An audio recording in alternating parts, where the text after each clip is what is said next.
আসসালামু hello everyone, welcome back Ann's mom lifestyle channel. কেমন আছেন সবাই? আমরা আলহামদুলিল্লাহ খুব ভালো আছি। তো আজকেও আমি সকাল সকাল ঘুম থেকে উঠে পড়েছি। আর এখানে এই যে দেখতে পাচ্ছেন, আমি কিন্তু রাইস কুকারে ভাতটা বসিয়ে দিয়েছি। আর এখানে আমি ধুন্দুল ভাজিটাকে গরম করে নিচ্ছি, আর অন্য চুলায় ডালটা গরম করে নিচ্ছি। আজকে আমাদের এটাই খাবার, সিম্পল খাবার। তো দুই চুলায় দুটো আমি গরম করে নিয়েছি। আর এখন আপনাদের ভাইয়ার টিফিনটা আমি রেডি করে দিচ্ছি। আর টিফিনও তাকে ধুন্দুল ভাজি এবং ডাল দিয়েই লাঞ্চ দিয়ে দিলাম। কুরবানি ঈদে তো আসলে অনেক বেশি মাংস খাওয়া হয়ে যায়। তো যখন অনেক বেশি মাংস খাওয়া হয়ে যায় তখন কিন্তু একটু সিম্পল খাবারই বেশি ভালো লাগে, তাই না? আর এখানে আমি একটা বক্সে করে তাকে নবাবী সেমাই দিয়ে দিচ্ছি, সে খেয়ে নেবে পরে। আর এখন দেখতে পাচ্ছেন বাবা আর ছেলের ভালোবাসা। ছেলে সব সময় তার বাবাকে এভাবেই অফিসে যাওয়ার সময় বিদায় দেয়।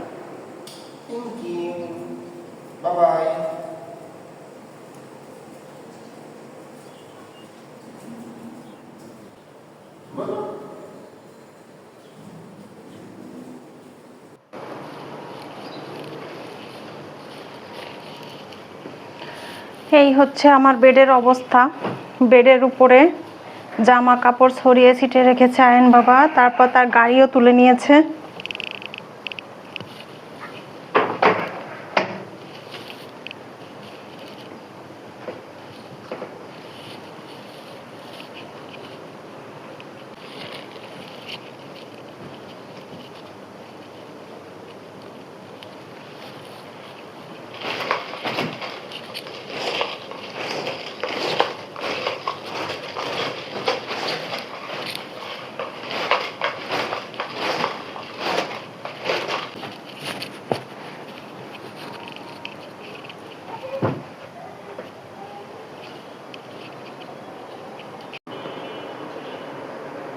ঈদের দিন রাতে যে আমরা যে সংসদ ভবনের ওখানে গিয়েছিলাম, তো আপনাদেরকে তো দেখিয়েছিলাম যে ওখানে বিভিন্ন ধরনের জিনিস বিক্রি হচ্ছিল।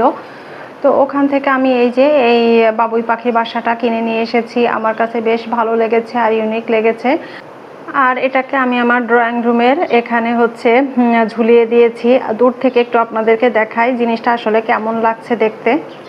এই যে সোফাটা ওই কর্নারের দিকে, আর বাবুই পাখির বাসাটা উপরের দিকে ঝুলিয়ে দিয়েছি। আয়ন বাবা। আর এই যে দুষ্টু পাখি একটা, সারাক্ষণ এলোমেলো।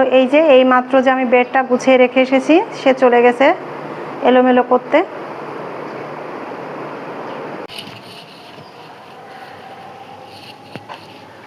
সকালে ঘুম থেকে ওঠার পরে বেডটা গোছানো হয়নি।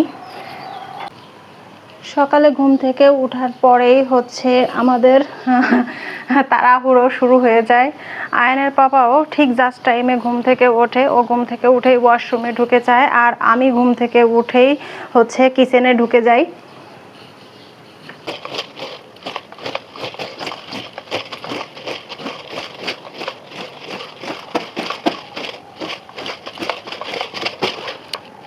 আপনাদেরকে আরেকটা জিনিস দেখাই। আমরা যখন ছোট ছিলাম তখন কিন্তু আমরা এই হারিকেনের আলোতে পড়ালেখা করেছি। আমি তো ক্লাস 5 পর্যন্ত কিন্তু এরকম হারিকেনের আলোতেই কিন্তু পড়ালেখা করেছি। তো এখন তো আর সেটা নেই। তো এখন শো পিস হিসেবে মানুষ এই ধরনের হারিকেন বানিয়ে বানিয়ে বিক্রি করতেছে।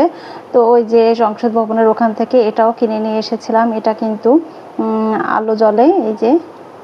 এই যে দেখুন, বেশ কিউট লেগেছিল আমাদের কাছে, তাই আমি এটা নিয়ে এসেছি। আরও অনেক কিউট কিউট জিনিস বিক্রি হচ্ছিল। এটা তো দিনের বেলা দেখাচ্ছি, তাই আলোটা একটু কমই দেখা যাচ্ছে। রাতের বেলাটা যখন অন্ধকার এটা জ্বালানো হয় তখন বেশ সুন্দর লাগে কিন্তু।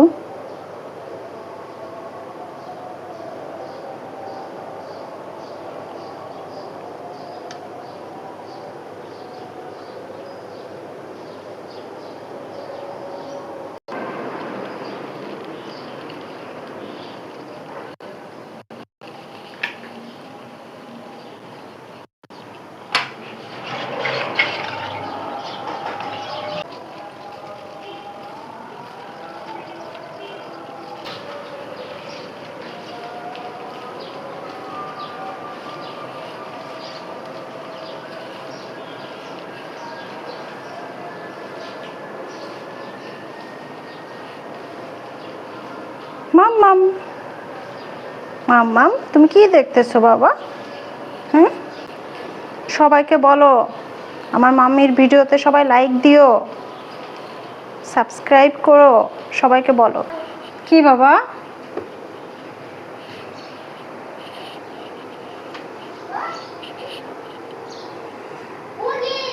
তো এখন হচ্ছে এই যে বেদানাটা ছাড়িয়ে নিচ্ছি, আয়ন বাবাকে এখন খেতে দেব।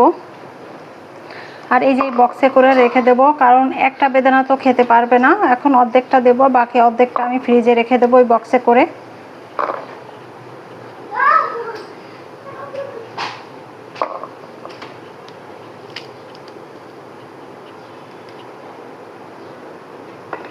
বেদানাটা অনেকটা নষ্ট হয়ে গেছে। মাঝে কিছুদিন বেদানা কিনেছি, এত সুন্দর ছিল বেদানাগুলো, একটা বেদানার দানা নষ্ট হয় নাই, প্রত্যেকটা দানাই কিন্তু খাওয়া গেছে। আবার মাঝে মাঝে কি হয় যে বেদানার প্রায় 3 ভাগের 1 ভাগই হচ্ছে নষ্ট হয়ে যায়।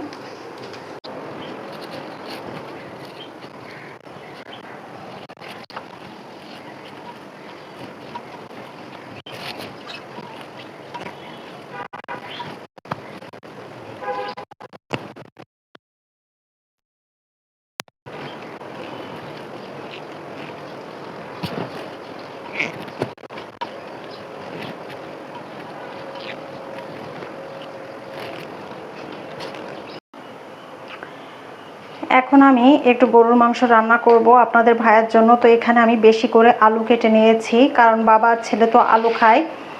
আর এখানে যে মাংসটাকে ধুয়ে নিয়েছি, আর এই যে বাটিতে সব ধরনের মশলা একসঙ্গে করে আমি হচ্ছে একটা পেস্ট করে নিয়েছি। আর এখানে হচ্ছে পেঁয়াজ কুচি করে নিয়েছি। রান্নার জন্য একটা পাত্র বসিয়ে দিয়েছি, আর এখন হচ্ছে পরিমাণ মতো সয়াবিন তেল দিয়ে দিচ্ছি। আলুগুলা আমি প্রথমে ভেজে নেব।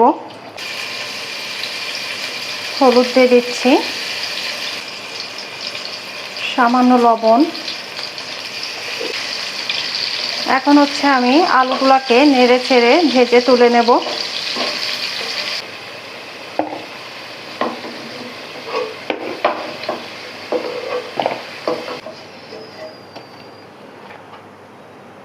এখন আমি এই যে কুচি করা পেঁয়াজটা দিয়ে দিচ্ছি।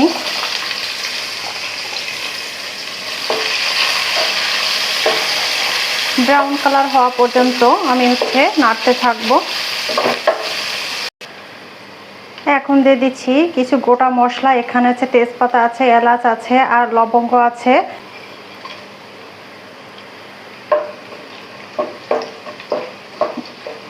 তো এখন হচ্ছে এই যে মশলাটা আমি একসঙ্গে দিয়ে দেব।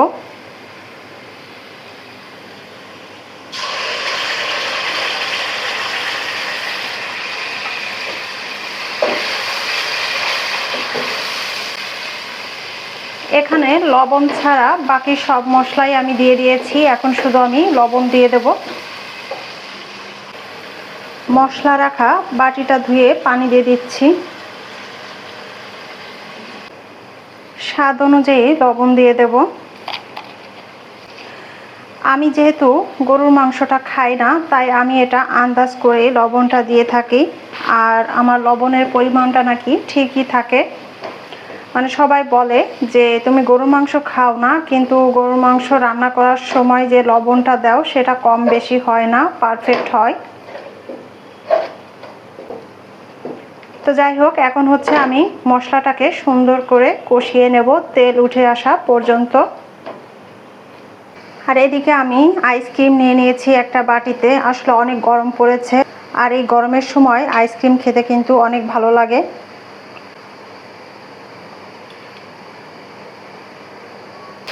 আমার মশলাটা সুন্দর করে কষিয়ে নেওয়া হয়ে গেছে, মশলা থেকে তেলটা ছেড়ে দিয়েছে, অতএব আমার মশলাটা পারফেক্টভাবে কিন্তু কষিয়ে নেওয়া হয়ে গেছে। তো এখন হচ্ছে আমি মাংসটা দিয়ে দেব। ধুয়ে পানি ঝরিয়ে নিয়েছি।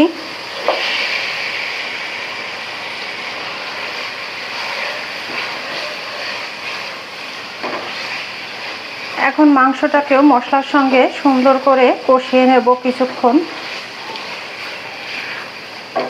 যতক্ষণ পর্যন্ত মাংস থেকে যে পানিটা ছাড়বে সেই পানিটা না শুকাবে আমি নতুন করে পানি এখানে যোগ করব না।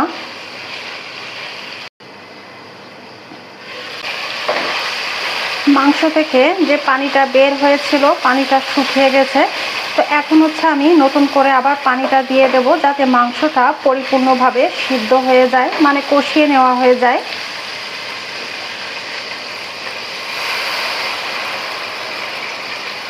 এখন আমি ঢাকা দিয়ে দেব আবার।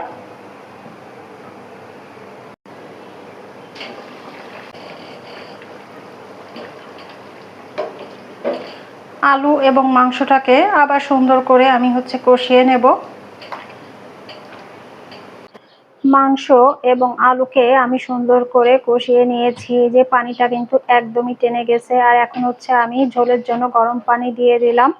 যেহেতু আমি গরম পানি দিয়েছি, বেশি সময় আমি জাল দিব না। আর এদিকে আয়ন বাবার জন্য আমি ভাত রান্না করে নিয়েছি। আর এখানে আমি হচ্ছে গরম মশলা পাউডার এবং ভাজা জিরা গুঁড়া দিয়ে দিচ্ছি।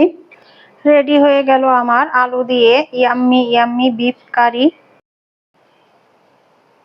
তো এখন হচ্ছে আপনাদের ভাইয়ের জন্য আমি একটু রুটি করে নেব।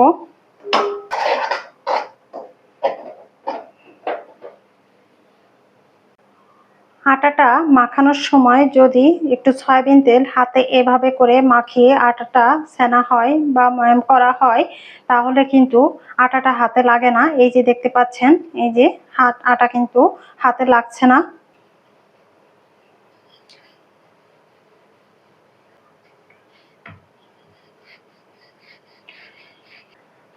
এভাবে করে প্রতিটা রুটি আমি বেলে নেব।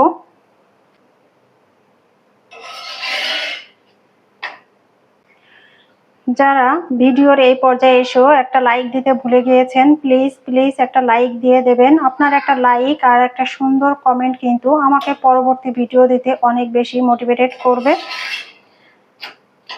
তো এভাবে করে আমি হচ্ছে সবগুলা রুটি ছেঁকে নেব। আর ভিডিওটি এই পর্যন্তই। সবাই ভালো থাকবেন, সুস্থ থাকবেন, আমাদের জন্য অনেক অনেক বেশি দোয়া করবেন। আল্লাহ হাফেজ।